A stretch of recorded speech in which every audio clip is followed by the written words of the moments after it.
Hay una historia conocida de Evita y una historia secreta. Una historia de odio y profanación que comenzó después de su muerte y se mantuvo oculta durante más de 40 años.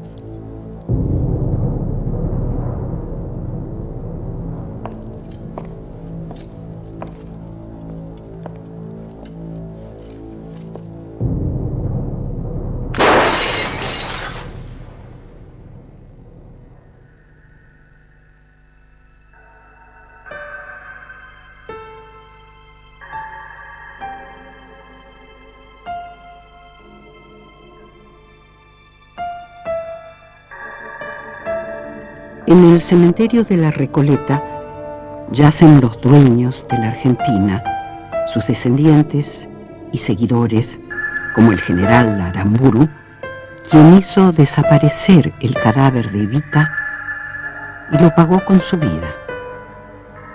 Y allí, a pocos pasos, entre los aristócratas que tanto la despreciaron, está esa mujer, María Eva Duarte, la actriz que el presidente Perón convirtió en primera dama. Su cuerpo, oculto a 8 metros de profundidad, guarda las claves de su propio misterio. Me parece mentira volver a estar en este salón donde esa mujer maravillosa que fue Eva Perón recibía a tantos necesitados, agremiales, a tanta gente humilde, legiones de personas que venían hacia ella para conocerla y para decirle sus necesidades, a las que ella acudía siempre en una forma tan integral como fue toda su fundación por ella creada. Yo la conocí justamente en uno de los hogares de tránsito que ella instituyó, que fue uno de los tantos establecimientos, miles diríamos, que formaron la Fundación Eva Perón. Emprende la fundación con un arrojo y con una sensibilidad a su vez desbordante, y le falta tiempo para hacer tanto como ella hubiera querido hacer. Mucho es lo que hizo. Dejó en el país más de 35 policlínicos que todavía subsisten, 450 o más escuelas que después donó a la Ministerio de Educación. Hizo hogares de ancianos, 5 en toda la República, 5 hogares de niños. Hizo la ciudad infantil, que era un modelo. Esa era el enorme amor a los humildes que tenía y el sentido de igualdad con el ser humano. Eso la movió a darle lo mejor al más desposeído, a besarse con la gente enferma, sucia. Para mí, perdón, el que no piensa igual, era una santa. Para la oligarquía, en cambio, era una prostituta. Las 500 familias atacaban al peronismo porque les había cambiado el rostro de la vieja república pastoril, subordinada al imperio británico, que siempre habían gobernado con el fraude electoral y los golpes militares. Los señores feudales, los viejos políticos y un sector del ejército odiaban a Perón y a su mujer por haber creado un Estado benefactor, pero mucho más aún por haber lanzado a las masas a la calle, por haber incorporado a los obreros y a las mujeres a la escena política. Y esa confrontación alcanzó su punto máximo cuando la CGT y el Partido Peronista Femenino propusieron la candidatura de Evita a la vicepresidencia de la Nación. Nosotros teníamos noticias que la candidatura Perón-Perón iba a tener sus dificultades y que no iba a decidir era Evita. Entonces que se iba a hacer una gran concentración reclamándole para que aceptara.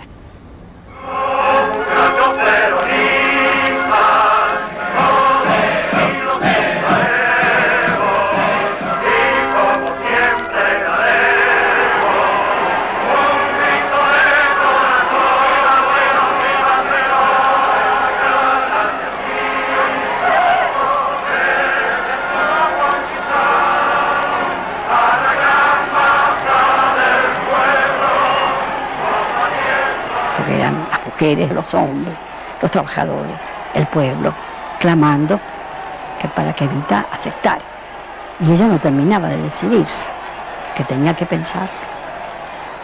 Y ya Evita, que aceptara Eva Perón. Viendo tal magnitud de gente y tal fervor, si ahí se dio cuenta que ante el pueblo su figura trascendía a lo de Perón. Compañeros, por el cariño que nos une, yo les pido por favor, no me hagan hacer lo que no quiero hacer. La asamblea insistió y Evita insinuó que aceptaría, pero una semana más tarde se vio obligada a renunciar. El 21 de septiembre, un análisis patológico confirmó las sospechas de los médicos y conmovió al Estado. Eva Perón padecía un cáncer de útero. Una semana más tarde, mientras empezaron a curarla con radiaciones, se sublevó el general Menéndez, un viejo conspirador que admiraba a Hitler. Entre los golpistas se destacaba un miembro de la oligarquía, el capitán Alejandro Lanusse. Los sublevados se proponían asesinar a Perón y Evita, pero fueron derrotados en pocas horas. La CGT se movilizó en defensa del gobierno. A Evita no le dijeron nada hasta que la situación estuvo controlada. Indignada por no haber participado, exigió hablar al pueblo desde su alcoba.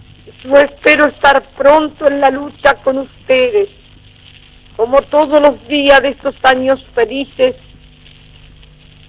de esta nueva Argentina de Perón.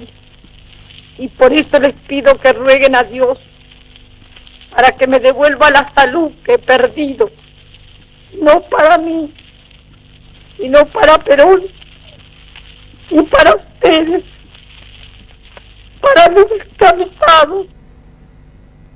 Intuía que le quedaba poco tiempo de vida.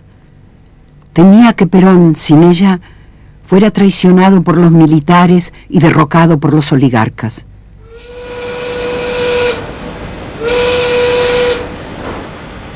Entonces llamó a sus amigos de la CGT y les propuso una idea temeraria.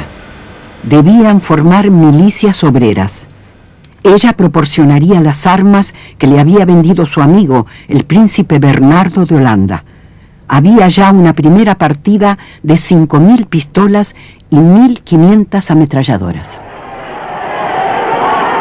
El 17 de octubre saltó de la cama y fue a la Plaza de Mayo a exigir que el pueblo se organizara contra nuevas conspiraciones.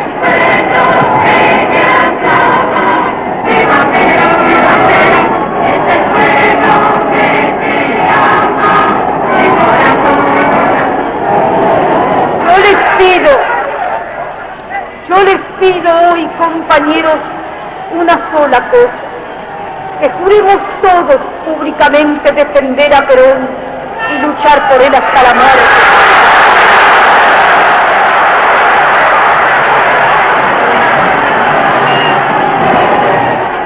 Y nuestro juramento será gritar durante 1 minuto para que nuestro grito llegue hasta el último rincón del mundo: la vida por Perón.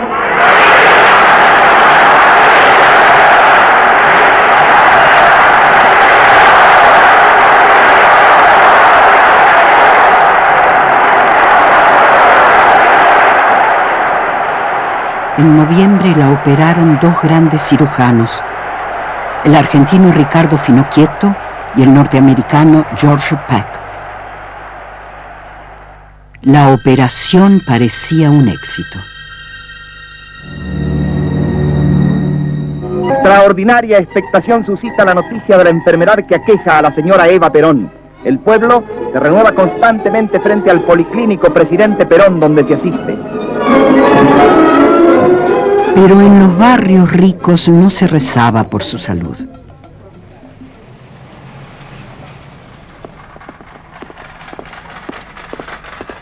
Exigió votar en la cama del hospital. Era la primera vez que votaba en su vida. La primera vez que votaban las mujeres en la historia argentina.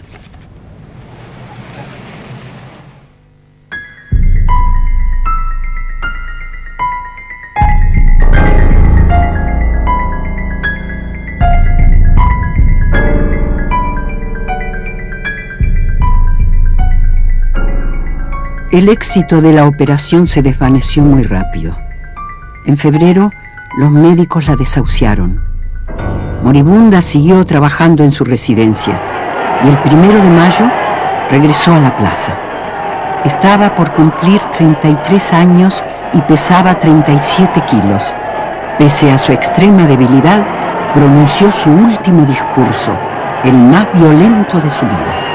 ¡Yo les pido a Dios que no me permita que criticando levantar la mano contra Perón, porque no hay de Sevilla, no hay de Sevilla, ese día de poder, yo saldré por la defensa del pueblo, yo saldré por la defensa de la patria, muerta vida para no dejar el pie en la vida, pero la peronista.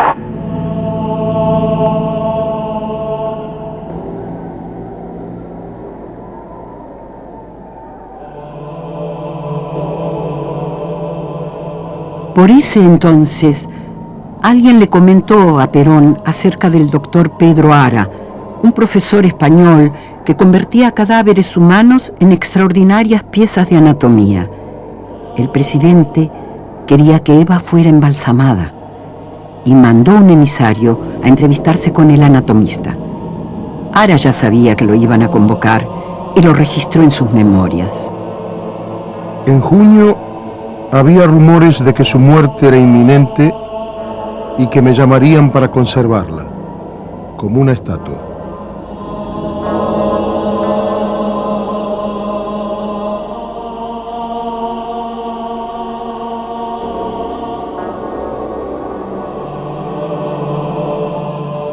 El 4 de junio, Evita dejó su lecho de enferma para acompañar a Perón, que asumía su segunda presidencia. Juro por Dios nuestro Señor y estos santos evangelios desempeñar con lealtad y patriotismo el cargo de presidente de la nación. Si así no lo hiciere, Dios y la nación me lo demandan.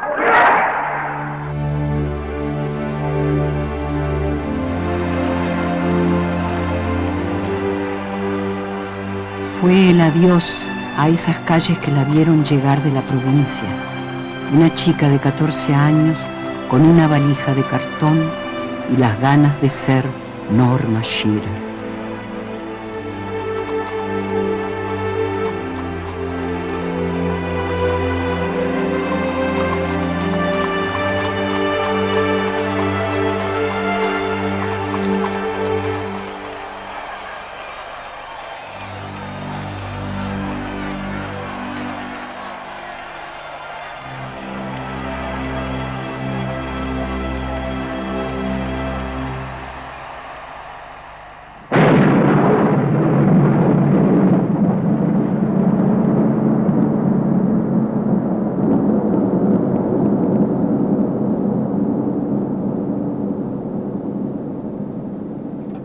Cumple la Subsecretaría de Informaciones de la Presidencia de la Nación el penosísimo deber de informar al pueblo de la República que a las 20:25 horas ha fallecido la señora Eva Perón, jefa espiritual de la nación.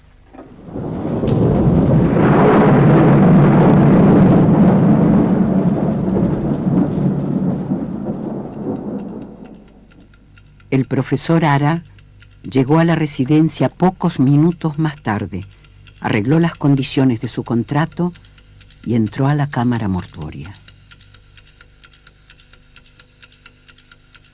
Ante nosotros yacía la mujer más amada y más odiada de su tiempo. Había luchado fieramente contra los grandes y cayó derrotada por lo infinitamente pequeño.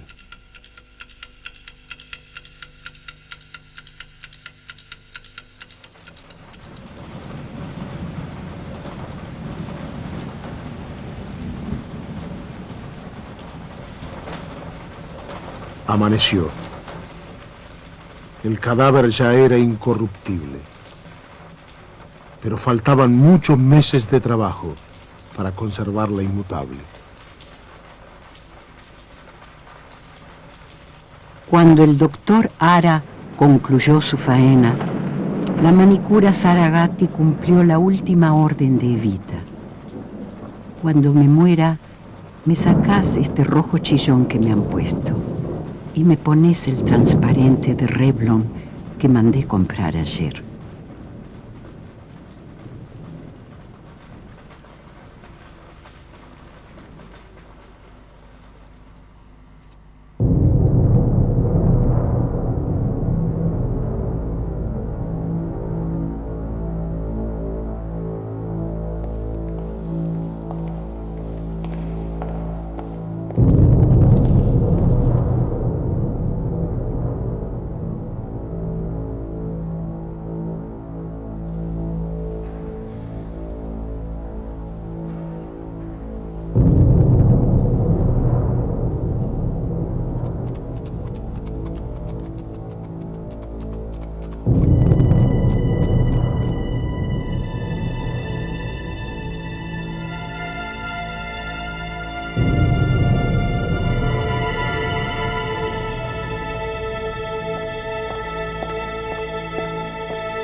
La Argentina nunca había visto un dolor semejante. El cuerpo incorruptible fue velado durante 16 días bajo una lluvia helada y persistente. 2 millones de fieles la despidieron en las calles. Sus descamisados formaron colas de 4 kilómetros para verla. El frío, la lluvia, los largos plantones provocaron 4 muertes y cientos de desmayos. 500.000 de bocas besaron su ataúd. El Papa recibió 26.000 pedidos para convertirla en santa.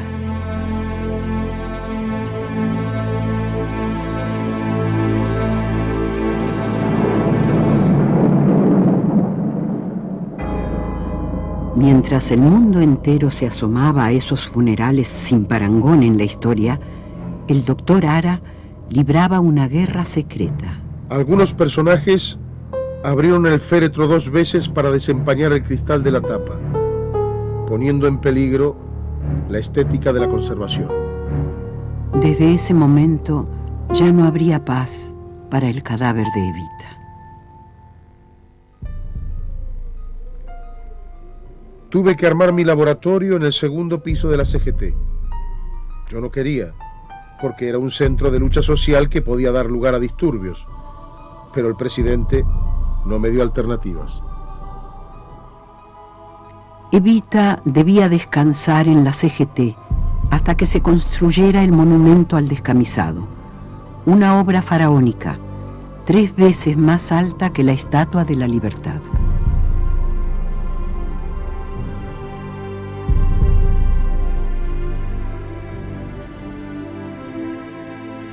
Por sugerencia del doctor Ara, Perón puso fin a los largos funerales. Los restos de Evita recibieron en el Congreso los honores correspondientes a un presidente en ejercicio y el 11 de agosto fueron transportados a la CGT sobre la cureña de un cañón que arrastraban 38 dirigentes sindicales.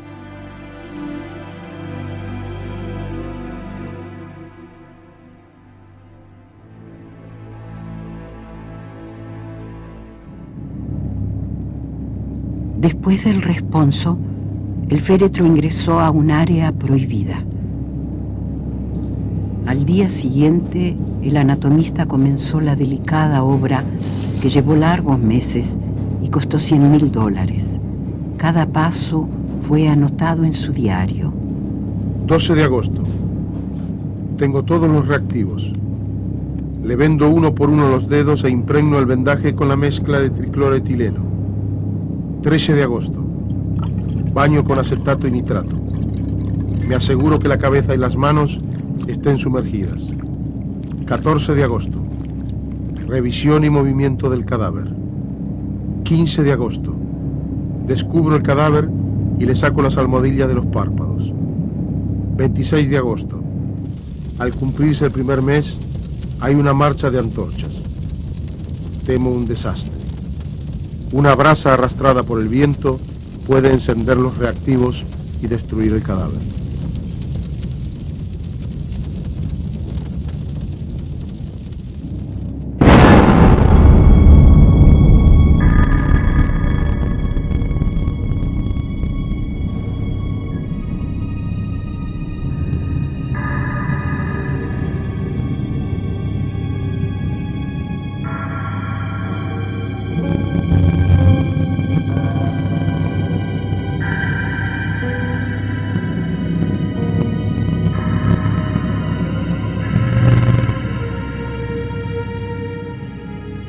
Al cumplirse un año, el doctor Ara pudo escribir con orgullo que había concluido su trabajo.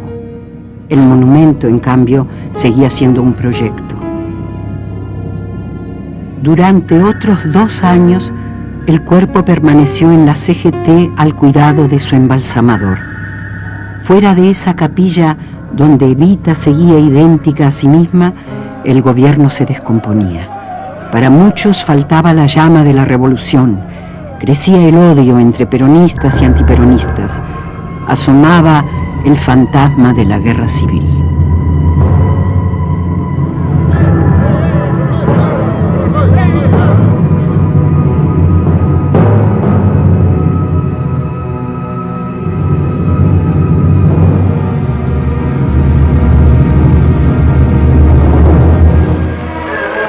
De junio de 1955.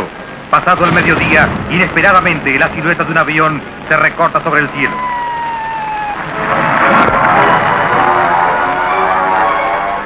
El pueblo de la ciudad de Buenos Aires estaba pasando una jornada normal, tranquila, cual no sería la sorpresa cuando los aviones de la Marina dejaron caer sus bombas en la Casa de Gobierno y en sus alrededores, mientras con sus ametralladoras llenaban de horror, de sangre y de muerte a esa multitud que pacíficamente estaba esperando asistir un día más. Cientos de muertos fueron el saldo luctuoso de esa acción fuera de toda lógica y de todo sentido humanitario. Desde la CGT partieron miles de trabajadores a combatir contra los marinos. La tiranía ha muerto. ¡Viva la libertad!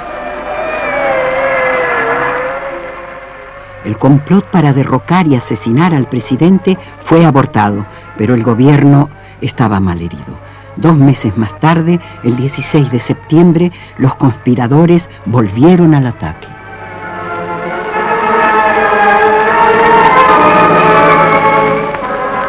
¿Qué falta hubiera hecho Evita?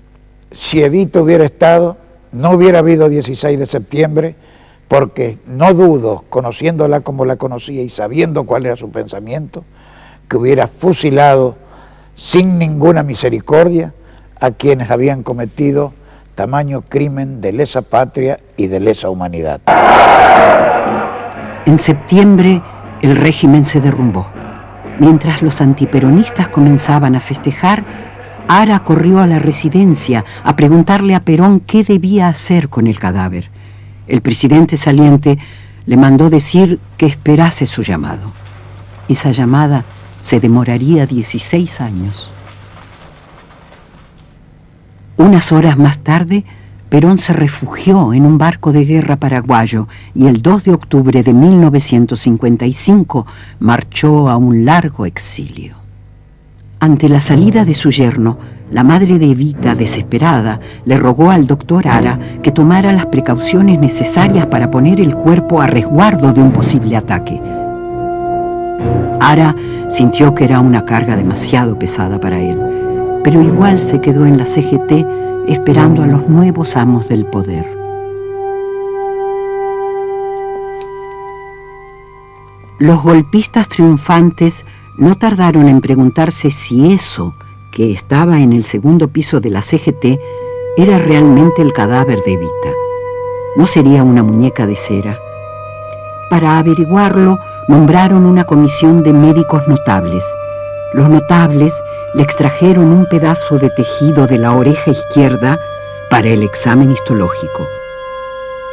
Le cortaron un dedo para la huella digital. Le hicieron radiografías y tuvieron que admitir que era el cuerpo de Eva Perón y que el doctor Ara lo había conservado con todos sus órganos internos.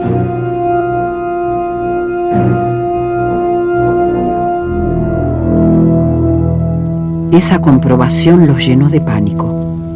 Los peronistas podían robarse el cadáver y usarlo como una tea para incendiar el país.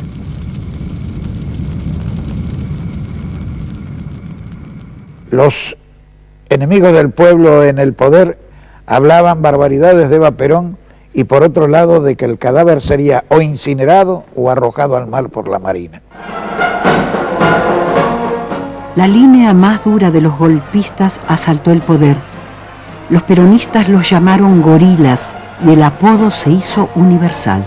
El almirante Rojas era la eminencia gris y el general Pedro Eugenio Aramburu fue designado nuevo presidente de facto. Tenían una idea fija: borrar al peronismo de la faz de la tierra. Se prohíbe el simple mención del nombre de Perón o de Eva Perón. Se prohíbe el uso de los emblemas partidarios. Se prohíbe tener en las casas fotografías de Perón o de Eva Perón o libros que hagan referencia a Perón, Eva Perón o a su gobierno. Y cuando triunfa esta línea, que es el 16 de noviembre del año 1955, la Marina irrumpe en la CGT.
El presidente Aramburu decidió que el cadáver de esa mujer debía desaparecer y encargó la tarea a un oficial que se singularizaba por leer a Schiller en alemán y haber derribado con un tanque un busto de Evita, el teniente coronel Mori König, jefe del CIE, el temido Servicio de Informaciones del Ejército. Ara no pudo entrar al laboratorio hasta que lo citó Mori König para un supuesto traspaso del cadáver. Metieron el cuerpo en el ataúd original, pero el militar no soldó la tapa como quería el médico. Tampoco le dio ningún recibo. El profesor se fue con los peores presentimientos.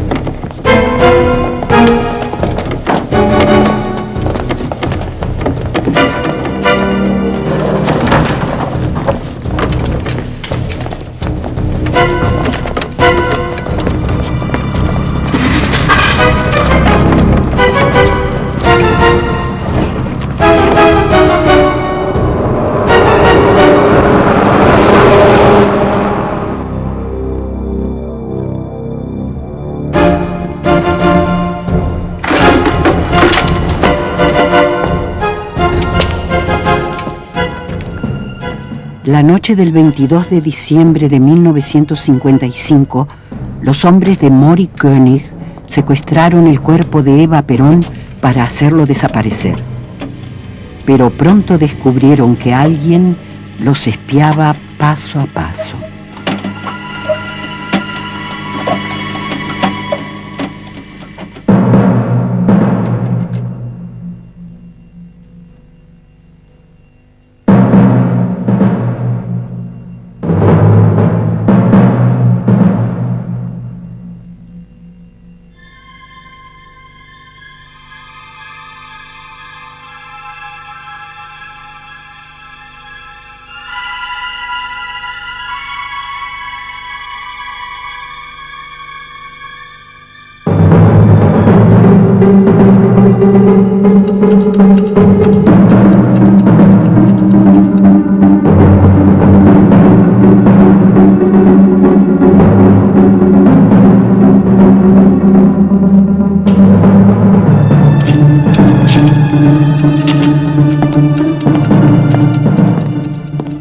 La naciente resistencia peronista identificó a Mori König y no tardó en atentar contra su casa.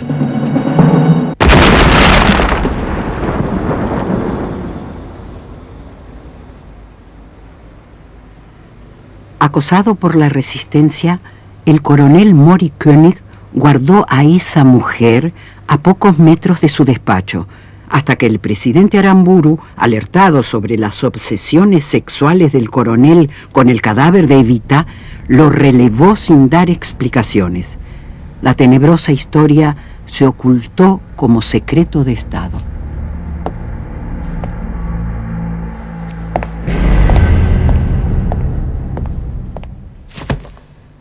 El nuevo dueño del secreto pasó a ser el teniente coronel Héctor Eduardo Cabanillas, un duro que había atentado contra Perón en sus exilios de Paraguay y Venezuela. A él le tocaría comandar la Operación Evasión. ¿Vive el coronel? Vive. Es una sombra olvidada que no hace declaraciones, aunque esta vez acepta hablar. El coronel Mori König había cometido algunas fallas muy graves, irresponsables y muy imprudentes, y hasta anticristianas, con respecto al cadáver. Lo conocía bien desde el colegio militar. Siempre fue un hombre perfectamente normal, ¿no? Pero a partir de ese momento que tuvo el cadáver en sus manos, se enloqueció, aparte con el alcohol. El tipo tomaba mucho y se enloquecía. Y él decía que esa mujer era de él, que eso le pertenecía a él. Al tomar posesión del Servicio de Informaciones, me encuentro que al lado de mi despacho, un cuarto que estaba destinado a los armarios de distinta documentación, se encontraba el féretro con los restos de la señora María Duarte Perón. Fue una impresión bastante intensa, una emoción bastante violenta también, ver ese cadáver porque era prácticamente una muñeca, estaba intacto. Ni siquiera una modificación, el trabajo que hizo el doctor Ara era tan perfecto, de que tenías todos los movimientos, la carne era como si estuviera viva, era perfecta, era una muñeca no de cera, de carne y hueso.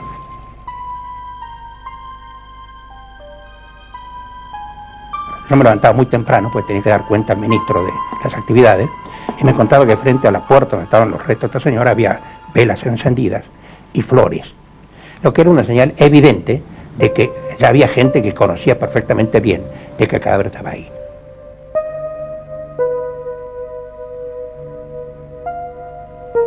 Dos situaciones se presentaban en ese momento. Por un lado, la impresión que teníamos que había comandos peronistas preparados para rescatar ese cadáver y utilizarlo posteriormente como bandera política para sus fines. Y por el otro lado, personal propio del sector del gobierno, que tenían sus intenciones de hacer desaparecer el cadáver. Uno de esos proyectos era prácticamente destrozarlo y arrojarlo en medio del río. Otro era volar el edificio de informaciones del ejército para que desaparecieran los restos. Esas fueron las terribles presiones que tuve que soportar para evitar de que se procediera una u otra forma. Y de ahí surge entonces la necesidad que yo le impongo al teniente Aramburu de sacar el cadáver del país. Exiliadas en Chile, engañadas por emisarios oficiosos del CIE, la madre y las hermanas de Evita se preguntaban con angustia qué habrían hecho con el cuerpo. Como católicas fervientes, pidieron apoyo a la Iglesia, ignorando que los militares les habían ganado de mano. Gracias a la activa y muy especial intervención de la Iglesia, es posible llevar a cabo la operación de evasión del cadáver de la Eva y mandarla a Italia. Ahí intervino directamente un delegado de su santidad para allanarme el camino, tal así que fue el que se ocupó de la compra del tumbino y tomó todos los recaudos correspondientes para esperar el ingreso del cadáver a Milán. En abril de 1957, los hombres del coronel Cabanillas hicieron pasar el cuerpo de Evita por el de la viuda italiana Maria Maggi de Magistris y lo embarcaron rumbo a Génova en el Conte Biancamano. El cadáver fue depositado en el año 57 en un tumbino, como le dicen los italianos, de Milán, que habíamos comprado el tumbino ese por 30 años, propiedad 30 años, y nunca más se habló de ese problema. Nosotros jamás hicimos eco ni comentario, ni siquiera el teniente general Aramburu tenía conocimiento de dónde estaba el cadáver de la Eva.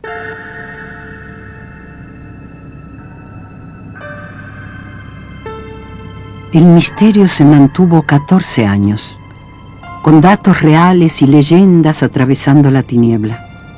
La enterré de pie como un macho, le confesó Mori Koenig a un periodista.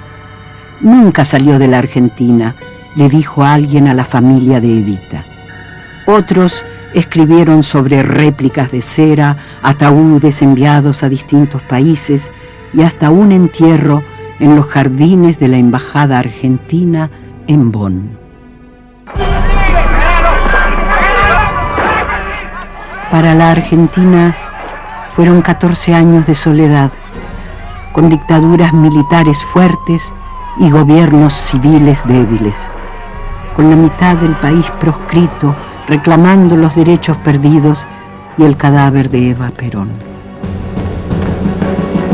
La madre de Evita acudió sin éxito a todos los presidentes argentinos y al propio Papa. Murió en febrero de 1971 sin recuperar el cuerpo de su hija. Perón envejeció en su exilio de Madrid, acompañado por su nueva esposa, Isabel, alentando y tratando de conducir a una juventud revolucionaria.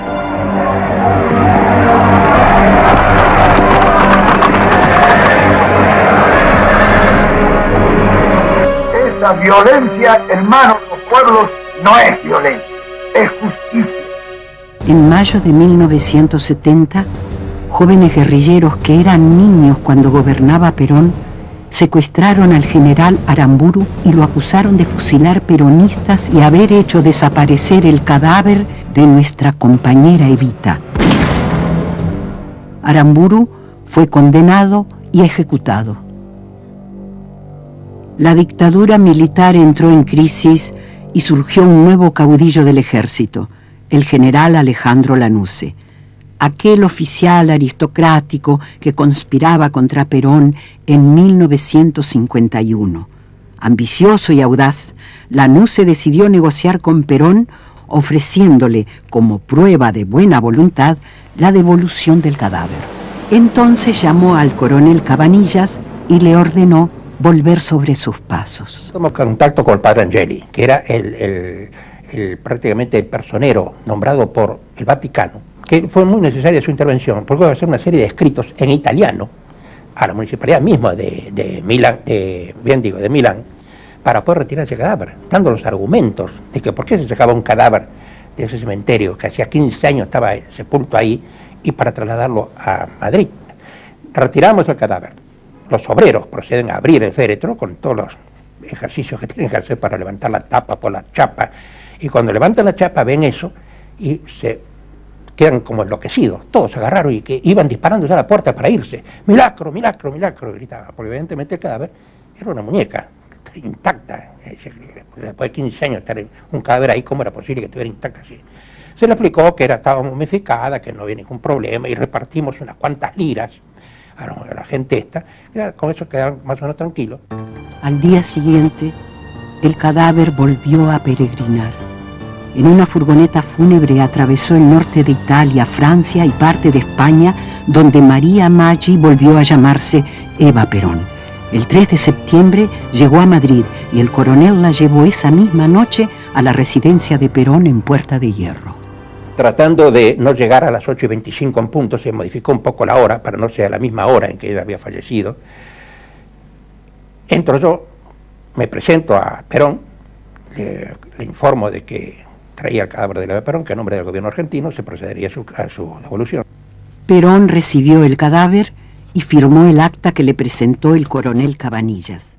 Sin embargo, en una carta a su prima Raquel, acusó a marinos y militares de haberse ensañado cobardemente con el cuerpo de Evita y se preguntó por qué el Vaticano se había hecho cómplice de la maniobra. Concluía: esos miserables todavía pretenden que les agradezcamos la devolución de los despojos.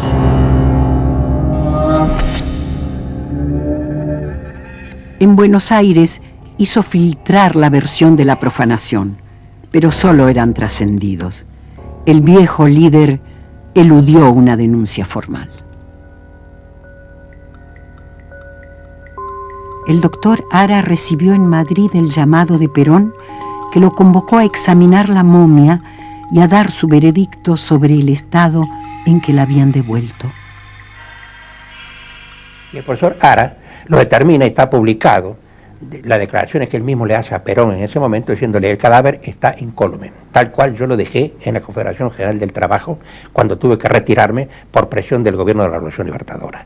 De manera que con eso también se suspendían, se daba una contestación a todas las infamias que se habían publicado y a todo lo que se había dicho, que se había hecho con respecto al cadáver de Eva Perón. No es lo que vieron las hermanas de Evita en la residencia de su cuñado.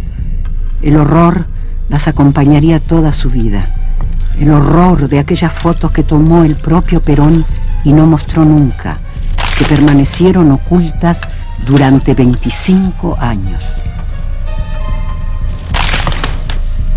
Ocupas todo el largo de la mesa en que yaces y tu cabellera cae tan crecida que parece ignorar tu muerte. No ha sido mutilada como lo han sido tu cara y una de tus manos. Tu frente continúa siendo serena, pese a que muestra su puntazo en la sien derecha y la señal de 4 golpes.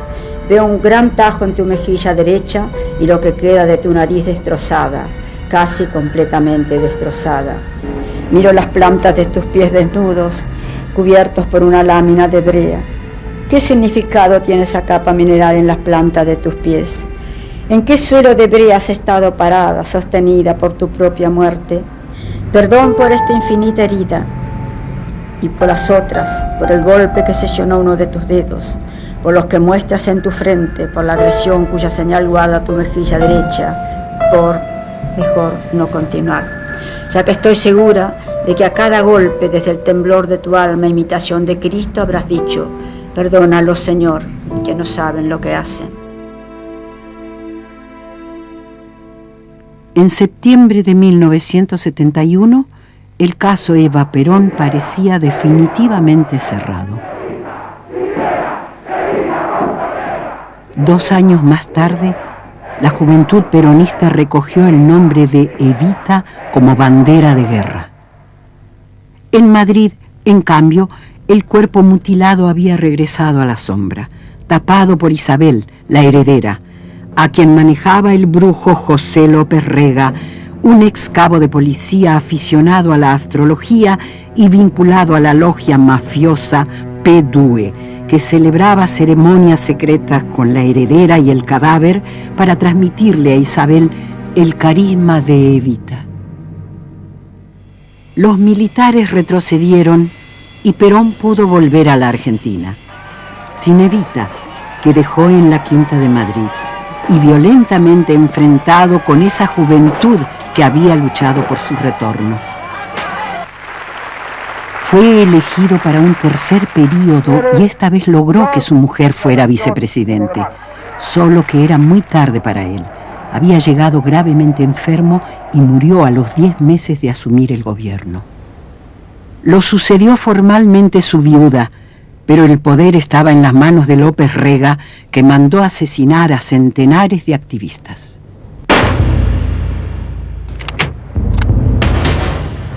Una nueva tragedia ensangrentaba a la Argentina y la momia de Evita regresó de golpe al primer plano. Los montoneros secuestraron el cadáver de Aramburu y anunciaron que no lo devolverían hasta que los restos de la compañera Evita regresaran al país.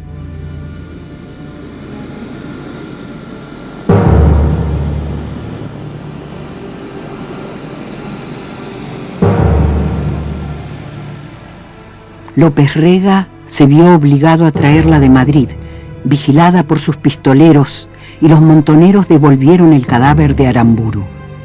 Isabel y el brujo abandonaron la táctica del ocultamiento y decidieron exhibir a Evita junto al féretro de Perón en la cripta fúnebre de la residencia presidencial.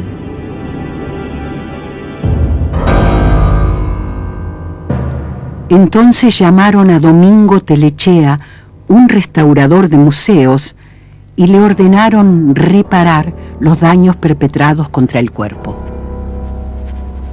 Las hay desde pequeñas lesiones superficiales hasta de bastante profundidad, inclusive importando algunos músculos importantes, huesos en algunos casos, a pesar de que, como se sabe, un cadáver momificado es un material sumamente duro, mucho más resistente que el cuerpo humano en vida.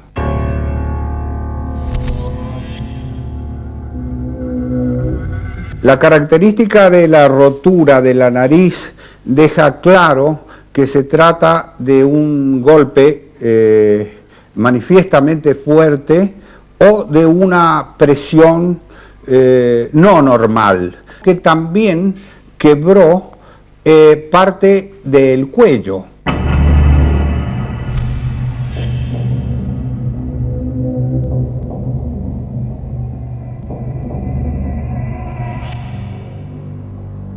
En 1976, una nueva dictadura militar reemplazó el caos de Isabel por el terror absoluto. 30.000 argentinos desaparecieron para siempre en los abismos marinos o en las tumbas sin nombre. Pero esta vez los militares no necesitaban el cadáver de Evita y encontraron la forma legal de ocultarlo.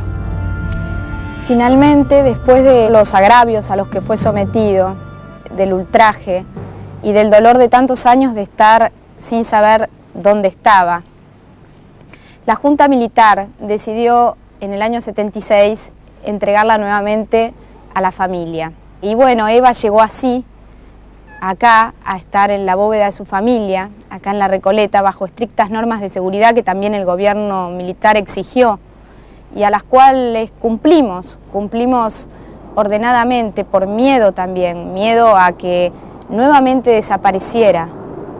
Y bueno, llega el día de hoy en que Eva está enterrada a 8 metros de profundidad en una cripta, toda revestida en mármol. La idea quizás fue que enterrándola de esta manera, en el silencio, en la oscuridad de casi la noche, en el silencio y la falta de difusión para que la gente nunca supiera cómo había sido este episodio, quizás se creía que así Eva iba a quedar enterrada definitivamente, que iba a ser olvidada, pero la gente no olvida. No quiero nada para mí. Mi gloria es y será siempre el escudo de Perón y la bandera de mi pueblo.